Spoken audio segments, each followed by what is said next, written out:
أعوذ بالله من الشيطان الرجيم. بسم الله الرحمن الرحيم. السلام علیکم ورحمۃ اللہ وبرکاتہ۔ سورۃ المومن آیت نمبر 41 سے 46۔ ان الحمد للہ والصلاۃ والسلام علی رسول اللہ اما بعد۔ اعوذ باللہ السمیع العلیم من الشیطان الرجیم من ہمزہ ونفخہ ونفثہ۔ وَيَا قَوْمِ مَا لِي أَدْعُوكُمْ إِلَى النَّجَاةِ وَتَدْعُونَنِي إِلَى النَّارِ تَدْعُونَنِي لِأَكْفُرَ بِاللَّهِ وَأُشْرِكَ بِهِ مَا لَيْسَ لِي بِهِ عِلْمٌ وَأُشْرِكَ بِهِ مَا لَيْسَ لِي بِهِ عِلْمٌ وَأَنَا أَدْعُوكُمْ إِلَى الْعَزِيزِ الْغَفَّارِ لَا جَرَمَ أَنَّمَا تَدْعُونَنِي إِلَيْهِ لَيْسَ لَهُ دَعْوَةٌ فِي الدُّنْيَا وَلَا فِي الْآخِرَةِ وَأَنَّ مَرَدَّنَا إِلَى اللَّهِ وَأَنَّ الْمُسْرِفِينَ هُمْ أَصْحَابُ النَّارِ فَسَتَذْكُرُونَ مَا أَقُولُ لَكُمْ وَأُفَوِّضُ أَمْرِي إِلَى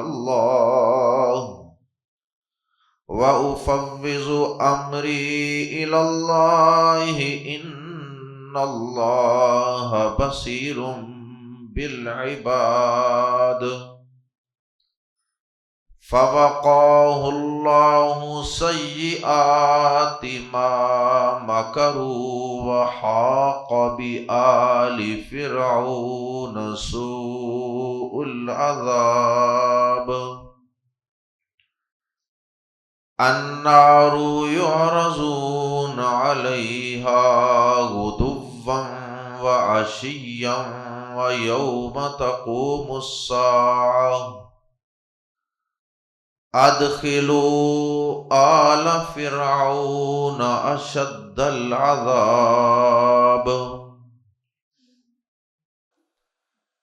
حضرت موسیٰ علیہ السلام پر ایمان لانے والے آل فرعون میں سے ایک شخص کا تذکرہ چل رہا تھا۔ آج کے سبق میں اس مرد مومن کے خطاب کا آخری حصہ ہے، اور اس میں ایک تو اس نے اپنی قوم کو بڑی خیر خواہانہ انداز سے دعوت دی ہے، جیسے کوئی دنیا سے رخصت ہونے والا شخص آخری نصیحتیں اور وصیتیں کر رہا ہوتا ہے اپنے لواحقین کو اور اپنے پیاروں کو۔ اس طرح کی وہ خیر خواہی سے بھرپور دعوت دے رہا ہے، اور انہیں یہ بتا رہا ہے کہ جو تم مجھے دعوت دے رہے ہو یا جس رستے پر تم چل رہے ہو اور مجھے چلانا چاہتے ہو، شرک والا، کفر والا، فرعون کو رب اعلیٰ ماننے والا رستہ، اس کا انجام انتہائی خطرناک ہے، برزخ کی زندگی میں بھی اور قیامت کے دن جہنم کی شکل میں بھی۔ اور اس کے برعکس جس رستے کی طرف میں تمہیں بلاتا ہوں، توحید والا رستہ، وہ رستہ بڑا ہی امن والا، نجات والا، کامیابی والا اور جنت میں لے جانے والا رستہ ہے۔ دونوں گروہوں کے انجام کا اس مرد مومن نے کمپیریزن اور موازنہ کیا، اور پھر اس مرد مومن کے الفاظ بتاتے ہیں کہ اس کے اس خطاب اور اس دماں دار گفتگو سے فرعون بھی غصے سے بھڑک اٹھا ہوگا، اور اس کے چیلوں چانٹوں نے اس مرد مومن کو مارنے کی، قتل کرنے کی، ملک سے نکال دینے کی، ٹارچر کرنے کی دھمکیاں دی ہوں گی کہ تیری اب خیر نہیں ہے، تو جس رستے پہ اور جس ڈگر پہ چل پڑا ہے اب تیری خیر نہیں ہے۔ تو اس مرد مومن نے اس کے جواب میں کہا کہ کوئی بات نہیں، تم نے جو کرنا ہے کر لو، مجھے تمہاری سزاؤں کی کوئی پرواہ نہیں ہے، اب میں جس رب پر ایمان لا چکا ہوں اور اس کا تمہارے سامنے کھل کر اظہار بھی کر چکا ہوں، میں اپنے تمام معاملات کو اس اللہ کے سپرد کرتا ہوں۔ وَأُفَوِّضُ أَمْرِي إِلَى اللَّهِ، یہ الفاظ بول کے اس نے اللہ سے مدد بھی مانگ لی، اللہ کی پناہ بھی مانگ لی، اور اپنی معاملات کو اللہ کے حوالے بھی کر دیا۔ اور پھر اس کے بعد آخر میں اللہ پاک نے فرعون اور آل فرعون پہ آنے والے عذابوں کا تذکرہ کیا، اور دنیا کے اندر بھی، برزخ میں بھی، اور پھر قیامت کے دن 3 مراحل بیان کیے ہیں، 3 قسمیں بیان کی ہیں اللہ پاک نے ان پر آنے والے عذابوں کی، ان کے برے انجام کا اللہ پاک نے تذکرہ فرمایا، اور ضمناً آخری آیات میں عذاب قبر کا ثبوت بھی موجود ہے کہ قبر کا، برزخ کا عذاب برحق ہے۔ آئیے قرآن مجید کے الفاظ میں پڑھتے ہیں، سورۃ المومن یا سورہ غافر، آیت نمبر 41، وَيَا قَوْمِ، اور اے میری قوم، مالی، مجھے کیا ہے، ما کیا ہے، لی مجھے، ادعوکم، کہ میں تمہیں بلاتا ہوں، ادعو میں بلاتا ہوں، کم تمہیں میں دعوت دیتا ہوں، میں بلاتا ہوں کم تمہیں، الی النجاۃ، نجات کی طرف، وتدعون، اور تم بلاتے ہو، تم دعوت دیتے ہو، نی مجھے، الی النار، آگ کی طرف۔ یہ تعجب کا اظہار کرنے کا ایک انداز ہے۔ اے میری قوم، جیسے بندہ بے بس نہیں ہو جاتا، جیسے والدین بعض اوقات اولاد کو سمجھاتے ہیں اور بچے سمجھتے نہیں ہیں، تو والدین بے بس ہو جاتے ہیں، اور پھر انسان بے بسی میں بعض اوقات اپنے آپ کو جھنجھوڑنے لگ جاتا ہے کہ مجھے کیا تکلیف ہے، میں کیوں اس کی اتنی خیر خواہی کر رہا ہوں۔ اس طرح کا یہ انداز ہے۔ کہنا تو یہ چاہیے نا کہ تمہیں کیا تکلیف ہے کہ میں تمہیں نجات کے راستے کی طرف بلاتا ہوں اور تم آگ کے راستے کی طرف بلا رہے ہو، جہنم کی طرف بلا رہے ہو، شرک اور کفر کی دعوت دے کر، تمہیں کیا ہے۔ کہنا تو یہ چاہیے تھا، لیکن الٹا اپنے آپ کو جھنجھوڑا جا رہا ہے، اپنے آپ پہ کچیچیاں وٹی جا رہی ہیں۔ مالی، مجھے کیا ہے، مجھے اتنی یہ خیر خواہی کیوں آ گئی تمہاری، میرے اندر تمہاری خیر خواہی کا اتنا جذبہ کیوں آ گیا۔ یہ اصل میں تعجب کا اظہار ہے، اور انہیں جھنجھوڑنے اور بیدار کرنے کا ایک انداز ہے کہ یار مجھے کیا ہے کہ میں تو تمہیں خیر کی دعوت دیتا ہوں، اور تم اچھی میری قوم ہو، اچھے میرے خیر خواہ اور ہمدرد ہو، کہ تم مجھے آپ کی طرف بلاتے ہو۔ وَيَا قَوْمِ مَالِي، اور اے میری قوم مجھے کیا ہے، أَدْعُوكُمْ إِلَى النَّجَاةِ، کہ میں تمہیں نجات کی طرف بلاتا ہوں، وَتَدْعُونَنِي إِلَى النَّارِ، اور تم مجھے آگ کی طرف بلاتے ہیں۔ تدعون، آگے اس کی مزید وضاحت فرمائی کہ تم مجھے کس چیز کی دعوت دیتے ہو اور میں کس کی دیتا ہوں، اس کی کچھ وضاحت فرمائی اگلی آیت مبارکہ۔ تدعون، تم